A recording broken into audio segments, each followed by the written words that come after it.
Assalamualaikum semua, selamat datang di kelas pendidikan kewarganegaraan. Pada video kali ini kita akan membahas tentang materi harmonisasi hak dan kewajiban asasi manusia dalam perspektif Pancasila. Pada bab ini ada 4 pokok bahasan yang akan kita bahas.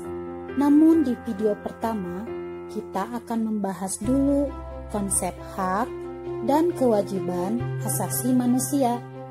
Sebelum pada materi, coba kita lihat gambar berikut ini. Silakan kalian amati. Ya, gambar tersebut adalah demonstrasi menuntut keadilan atas pelanggaran HAM yang terjadi di dalam negara. Supaya tidak terjadi banyak pelanggaran, maka kita harus memahami betul apa itu hak dan kewajiban asasi manusia. Kita mulai konsep dasar hak dan kewajiban asasi manusia.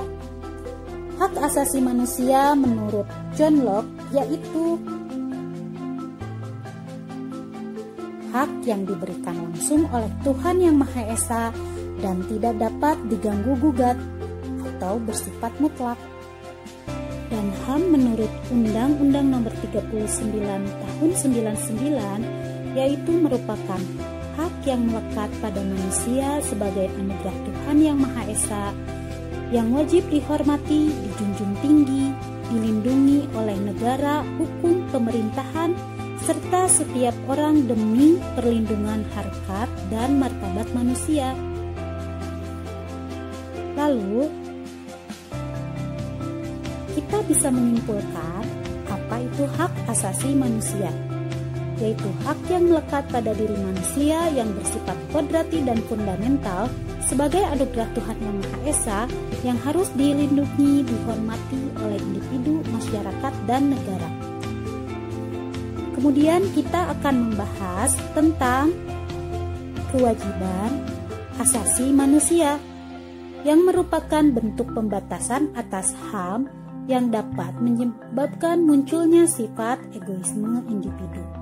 Apa saja kewajiban asasi manusia itu?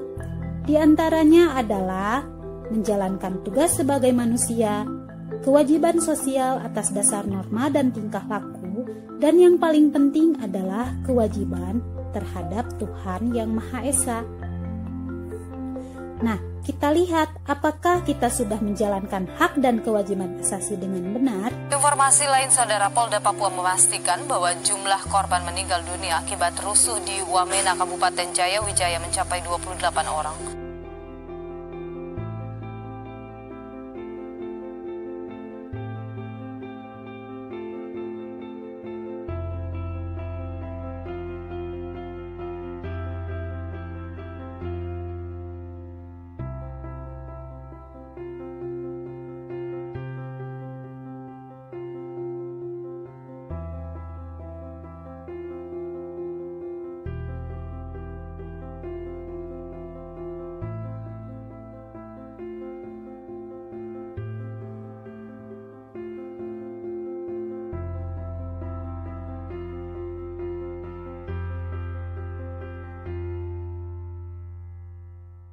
Berdasarkan fakta-fakta di atas, silakan kalian jawab lembar kerja berikut.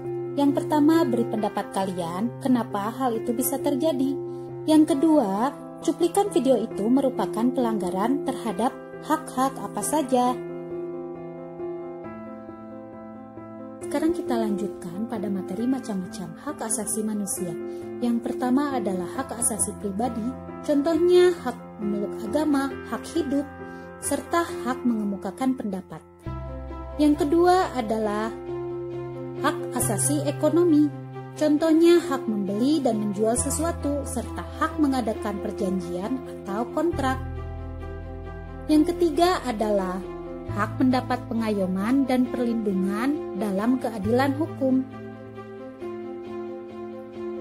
Yang keempat adalah hak asasi politik, contohnya setiap warga negara berhak memilih dan dipilih, serta mendirikan partai politik atau organisasi. Yang kelima adalah hak asasi sosial dan kebudayaan, Contohnya memilih pendidikan atau mengembangkan kebudayaan yang disukai. Dan yang terakhir adalah hak mendapat perlakuan tata cara peradilan dan perlindungan hukum, di mana setiap orang mendapat perlakuan yang adil dan wajar dalam penangkapan, penggeledahan, peradilan, ataupun pembelaan hukum. 6 penggolongan HAM tersebut meliputi berbagai aspek kehidupan dan tercantum dalam Undang-Undang Dasar Negara Republik Indonesia. Ada pasal 28A sampai 28J. Silahkan kalian isi apa isi dari pasal-pasal tersebut. Pemenuhan perlindungan dan penghormatan terhadap hak asasi manusia harus diikuti dengan pemenuhan terhadap kewajiban asasi manusia dan tanggung jawab asasi manusia, sehingga HAM merupakan keterpaduan antara unsur hak asasi manusia, kewajiban asasi manusia, dan tanggung jawab asasi manusia yang berlangsung sinergis dan seimbang. Untuk di negara Indonesia, semuanya tentu harus sesuai dengan ideologi kita, yaitu Pancasila. Kita lanjutkan di bagian kedua.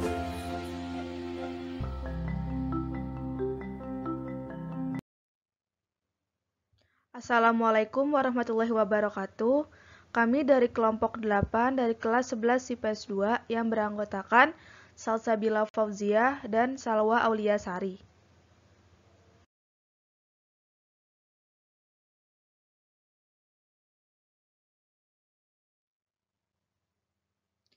Kami akan membahas bab 1 mengenai harmonisasi hak dan kewajiban asasi manusia dalam perspektif Pancasila.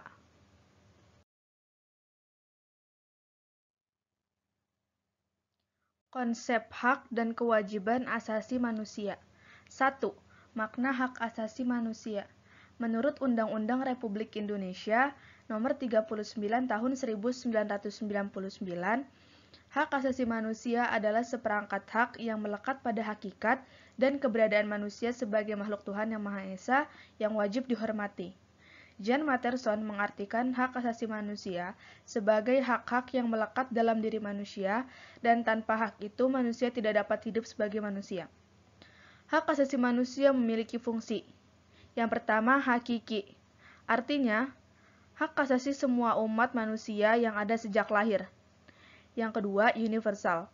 Artinya, hak asasi manusia berlaku untuk semua orang tanpa memandang status, suku bangsa, gender, atau perbedaan lainnya. Yang ketiga, tidak dapat dicabut. Artinya, hak asasi manusia tidak dapat dicabut atau diserahkan kepada pihak lain.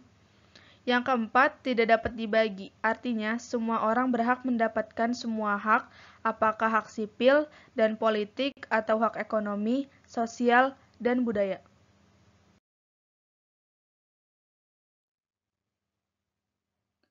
Dua, makna kewajiban asasi manusia.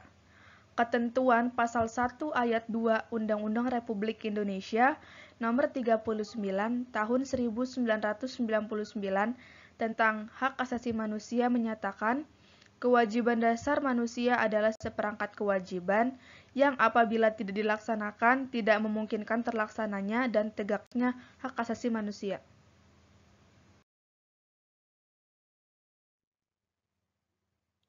Substansi hak dan kewajiban asasi manusia dalam Pancasila. 1.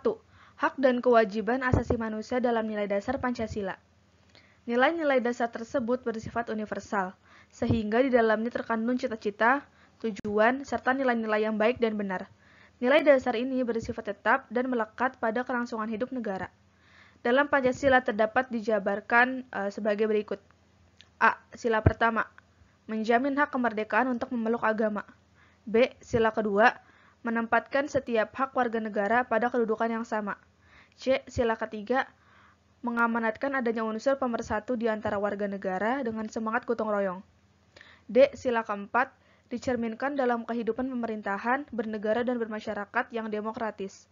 E. Sila kelima, mengakui hak milik perorangan dan dilindungi pemanfaatannya oleh negara.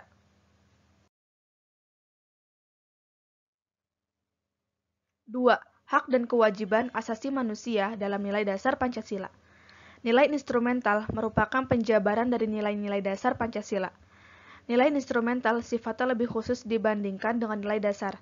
Perwujudan, nilai instrumental pada umumnya berbentuk ketentuan-ketentuan konstitusional mulai dari Undang-Undang Dasar 1945 sampai dengan peraturan daerah.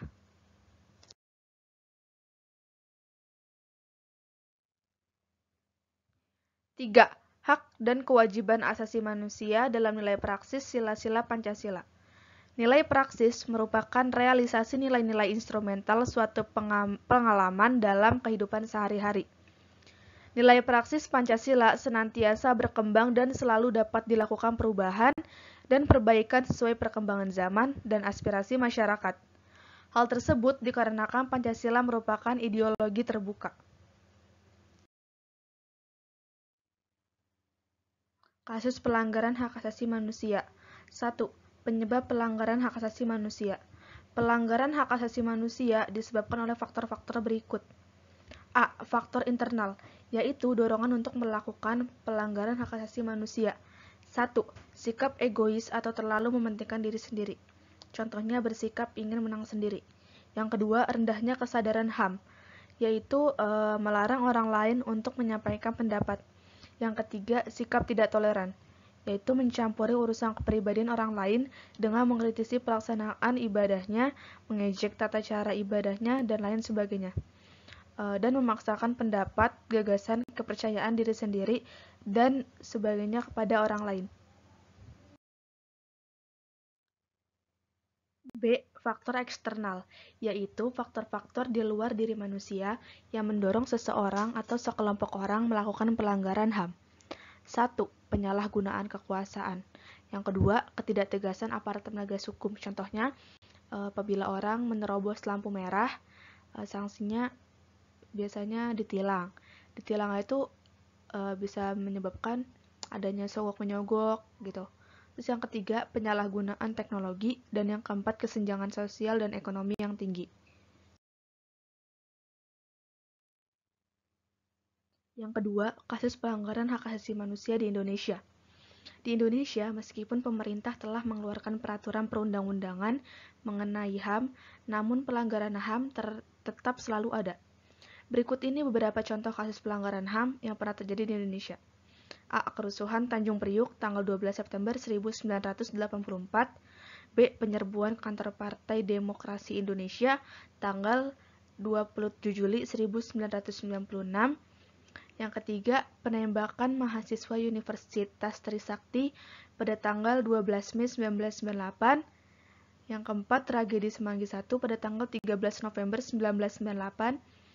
E. Penculikan aktivis pada 1997 atau 1998.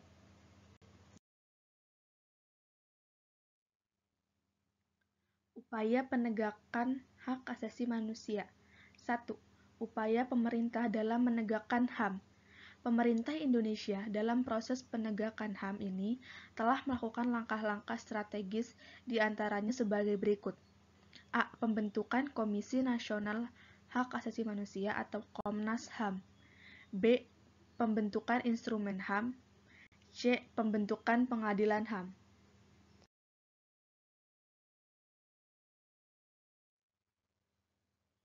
Dua. Upaya penanganan kasus pelanggaran. A. Upaya pencegahan pelanggaran hak asasi manusia. Tindakan terbaik dalam penegakan HAM adalah dengan mencegah timbulnya semua faktor penyebab pelanggaran HAM. B. Membangun harmonisasi hak dan kewajiban asasi manusia.